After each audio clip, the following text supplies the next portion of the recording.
So, Callan, what are your opinions on phone usage? Well, I would say that phones can be really helpful and they can be sometimes a distraction, but hold on a second. Callan, we're on camera.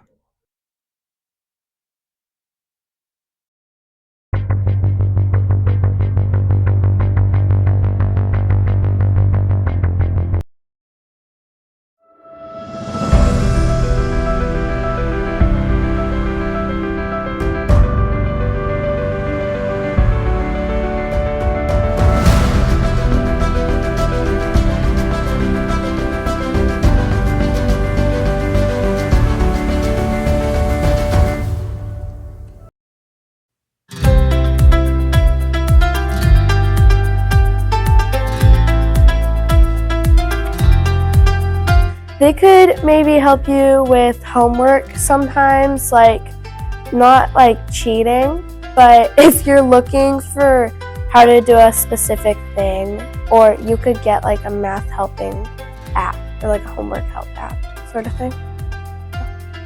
I think they help us because you can still like connect with like your friends and like people you don't usually hang out with.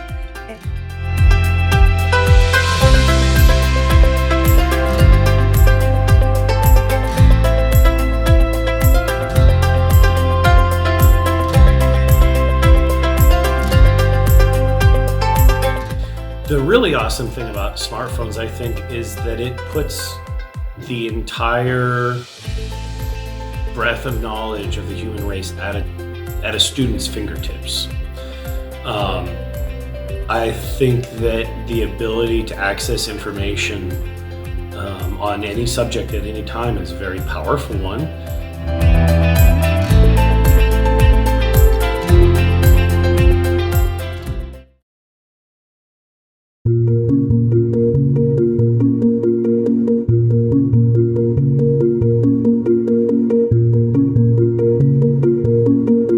The challenges mainly have to do with distractions, and that can come in any form. Sometimes just the distraction of having the phone in their locker, and they think there might be something for them to check there, a notification, or wanting to show friends something before school, after school, between classes, or even during class. Having it in their pocket is a distraction, even if they're not using it in class. It just sort of creates a pull that's tempting for them to check it or look at something or show someone something, and that distraction is probably the biggest obstacle we deal with phones in school.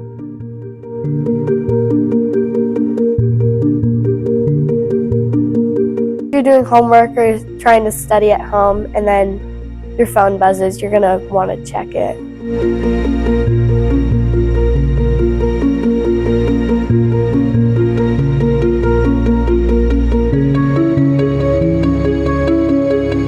My main concern around smartphone use with students is mainly with the rise of social media. I think that there are a lot of potential pitfalls using social media that children don't know how not to fall into. And I think that it can definitely exacerbate kind of historical adolescent trends like bullying and social ostracization. And I think that left unchecked, it can be very bad.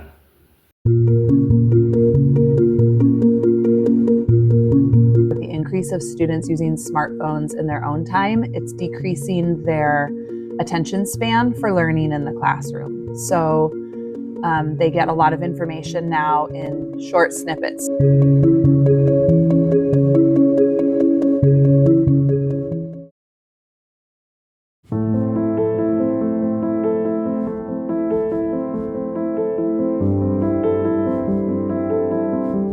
If you're doing something on your phone, like you want to keep doing it, but then you just don't want to stop doing it, and it's just kind of hard to like put it down and do something else and try and get your mind off of it. The most I use my phone is like just for like taking pictures of like my friends and like outside.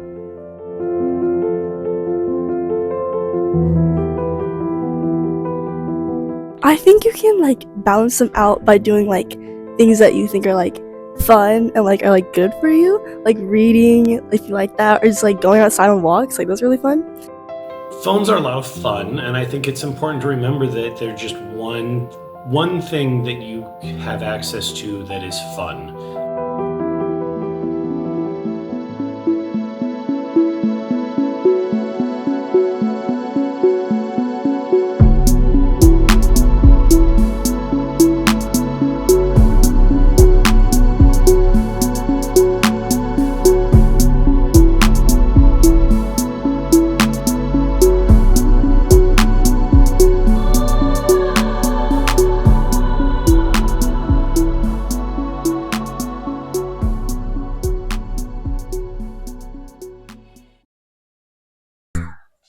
First of all, I would like to thank Haley for the documentary.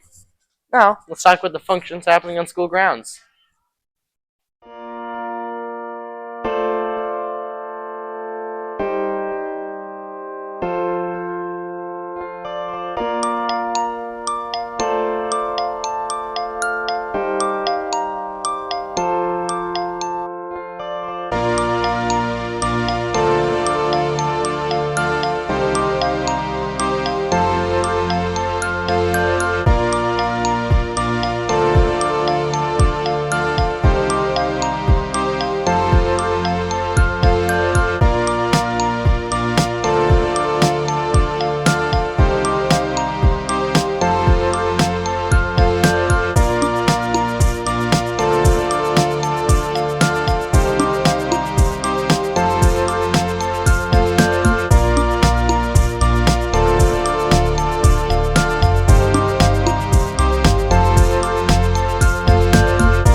The application process is you can talk to your counselor, or you can come by room 301 DLC and get a application, and then we can talk to you and do a little more in-depth sort of reasoning why you want to be a peer mentor. You need to have pretty good grades, or at least in good standing with grades, and then your behavior, of course, needs to reflect your character. What I do in DLC is I help students like form conversations, and I talk to them about their day and stuff. I also help with like academic work and stuff. What we do at DLC is we like help students with like their behavior and their academics, and we honestly just get to have fun with them. And I think one of my favorite memories is like just going outside and having fun playing with like all like volleyball, foursquare, going on walks, swinging with all the students, and just having a good time.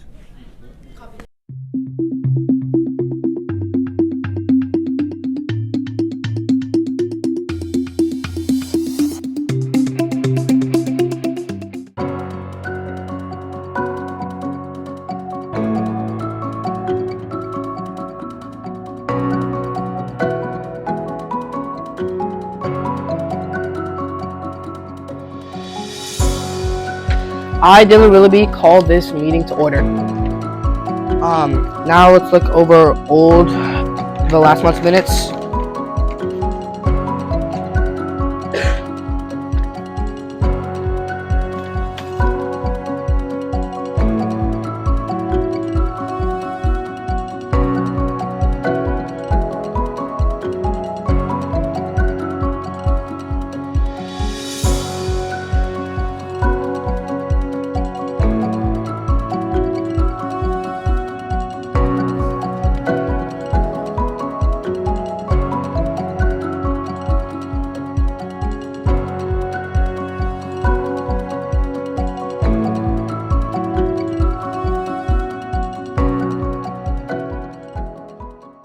Now, the next segment that we have on the roster is What's Cooking with Mrs. Gallisher.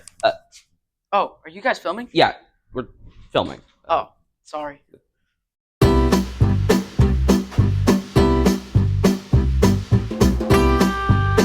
We are making baked potatoes. Right now we are chopping onions. We've already chopped the bell peppers and have gotten the 3 cups of potatoes.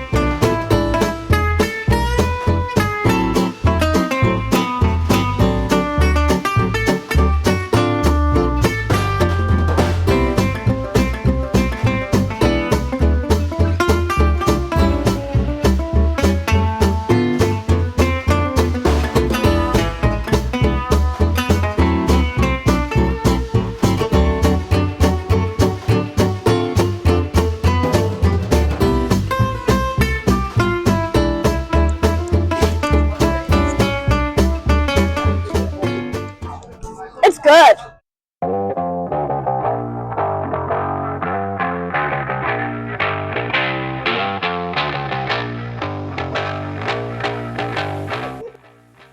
But first, let's put our phones away. Sour Patch watermelon. Yeah, Sour Patch watermelon. Watermelon Sour Patch Kid. The sour gummy worm.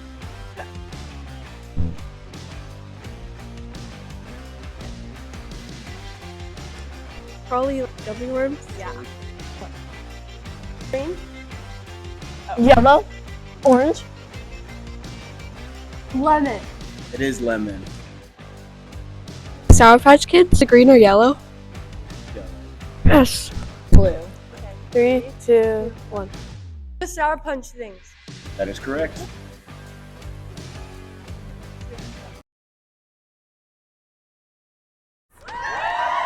Zoinks, I'm hungry. Now let's see if you can name that song.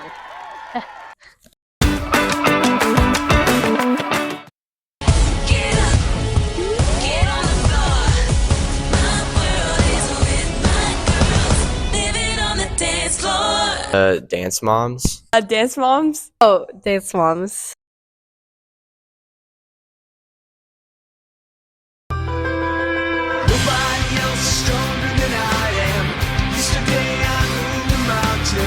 Henry Danger. Young Sheldon. Descendants.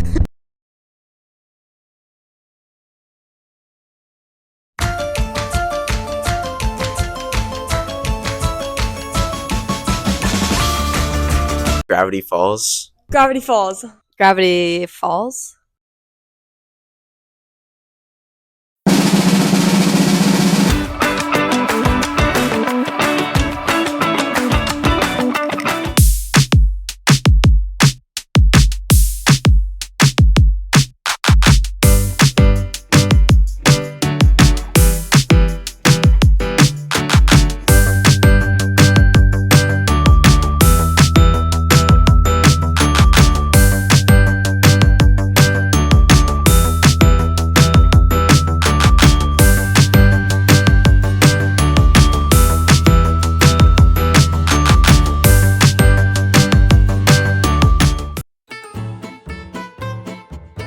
On this date in world history. On May 21st, 1932, Amelia Earhart became the first woman to fly across the Atlantic Ocean. She did this solo after flying for nearly 21 hours nonstop. She started in Grace Harbor, Canada, and finished at Londonderry, Northern Ireland. For this, she became famous, earned many special awards, and later became a women's rights supporter. In 1937, Amelia Earhart took off, this time to circumnavigate around the globe with her navigator Fred Noonan. She disappeared on her journey, and it became a widely known mystery of the cause of her disappearance. The American Red Cross was started by Clara Barton on May 21st, 1881. Before that, Clara worked as a nurse during the Civil War and helped many injured soldiers. Later, she went to Europe and learned about the International Red Cross. She learned what they were doing and wanted to bring the idea to the United States. She started the American Red Cross to help people during emergencies and disasters. Because of her hard work, the U.S. joined the International Red Cross in 1882. Clara Barton became the first president of the American Red Cross and led it for many years. On May 21st, 1904, FIFA was founded in Paris, France. It was created to bring together different countries to organize and play soccer with the same rules. At first, only 7 countries joined, but over time, it grew to include over 200 nations. Today, FIFA is best known for running the World Cup, one of the biggest sports events in the world.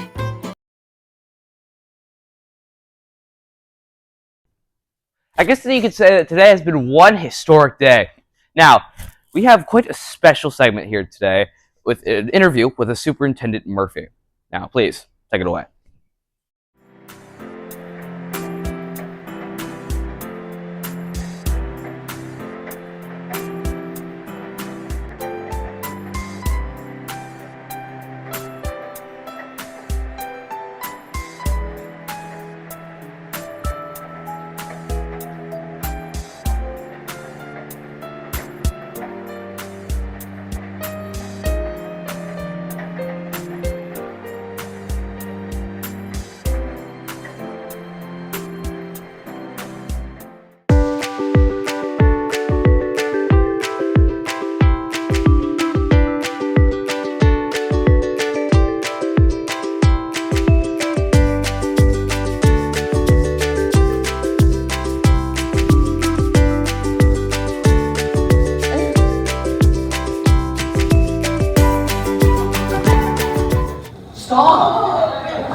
Stop recording me!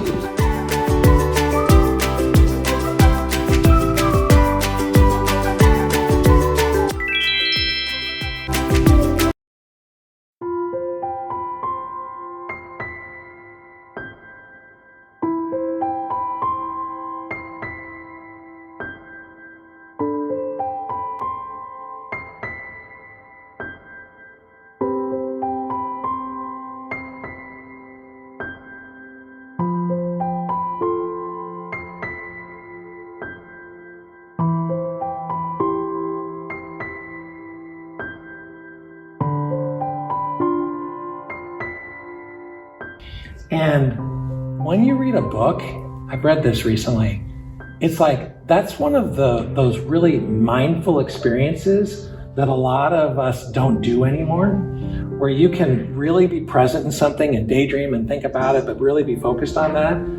Phones and computers don't allow for that type of mindful experience because there's so much other thing popping at you.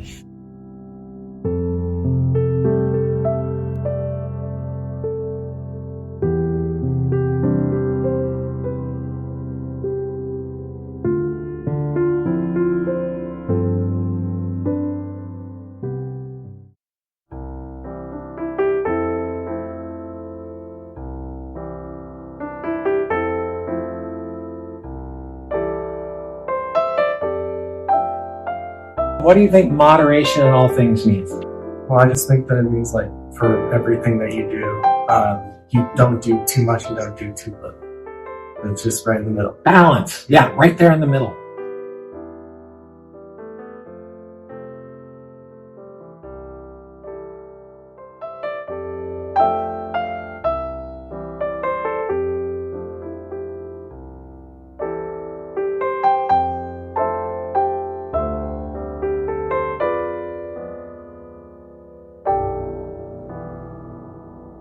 Where they're kind of like saying, I think there probably should be a rule around phones. I met with a bunch of high school students recently about this, and including former Washington students, and even they were saying, yeah, it's probably a good idea for us not to have our phones out all the time at school.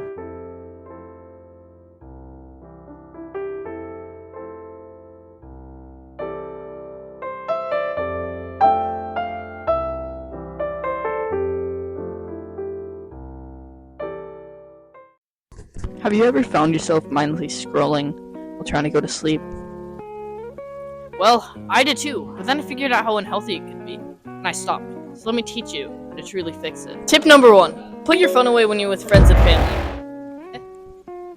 Phones can take away critical bonding moments with your friends or family. So when you're talking to people, make sure to put your phone away, and you can develop much stronger bonds with them.